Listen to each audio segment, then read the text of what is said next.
Here's a couple assessment methods that you should be aware of.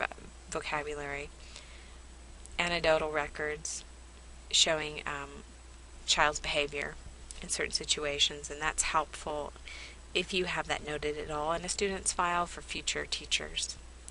You have rating scales where children are ranked based on their standardized testing scores. Time samples. I think this is used more in special ed, and also the measurements of behavior, which is helpful if you already know the frequency of a particular behavior and what the consequences have been in the past and what's worked and what has not worked. Resilience speaks to a student's ability to rebound, and you'll see it in the most amazing ways. And one that sticks out in my mind is a student I had who had spina bifida, and she was amazing, and she wasn't this brilliant child who had this amazing academic skill or was the most popular girl or whatever, but she just was she had a core group of friends, and she functioned on a normal level, and I was just always amazed at her ability to just sort of take it all in stride. Learned helplessness is something I think is really sad, because by the time I got students, their learned helplessness was so deeply ingrained that it was difficult to chip away at. I used small successes to try to minimize that negative attitude. It's something I see in college students, actually, and I think that's really it's really hard for me as a college instructor when I get someone with this, because they're an adult and it's just really tough to work with. On the macrosystem level, you have the philosophies of teaching, and these are the different ways that it's modified in Education 290. You'll develop your own philosophy of teaching, and these 5 areas will be considered. And philosophy of teaching usually is about a paragraph, 2 paragraphs long, so it's quite a dense statement, but it encompasses those 5 areas. Goal structure is important, and that is on page 260. They have a table at the bottom, which I think is helpful to read. Your classroom management will dictate sort of the environment or aura of your classroom.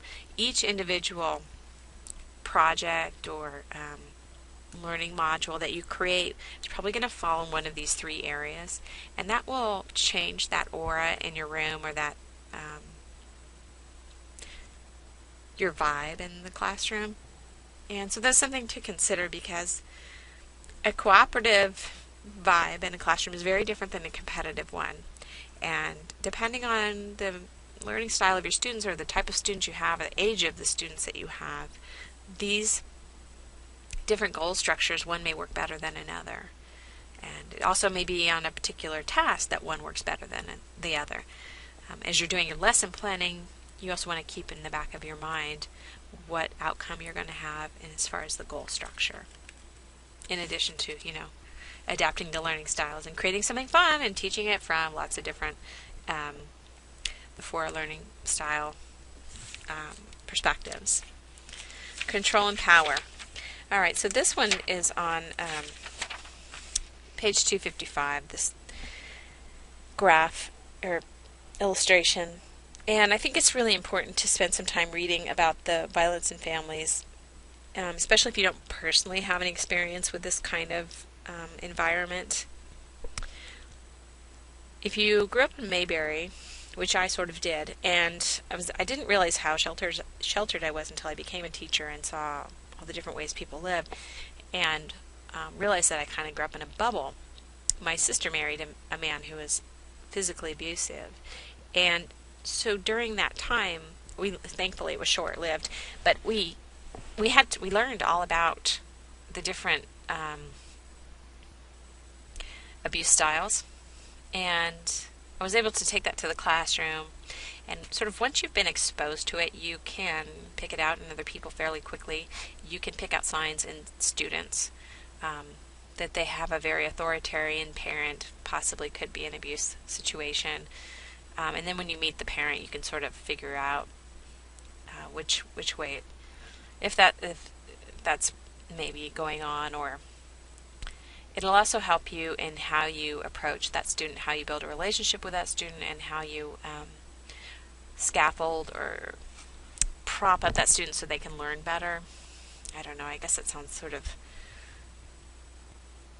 far-reaching, but it's worth the time spent to read about sort of the tactics of an abuser, because how it affects the children and the parent, anyone in the immediate family, it will affect the way that you teach that student in your classroom. All right. So a lot of parents really want to be good parents, but they don't know what to do. And so it's nice if you, in an eloquent way, can point out to them ways to support their child in their learning, because they want to, that they may not know how, and they may not have had any support from their own parents. So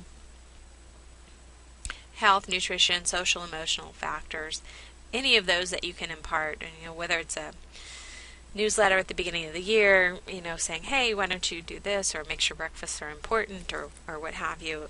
I think all of those really help parents who are wanting to be better parents. It will help them, provide information for them.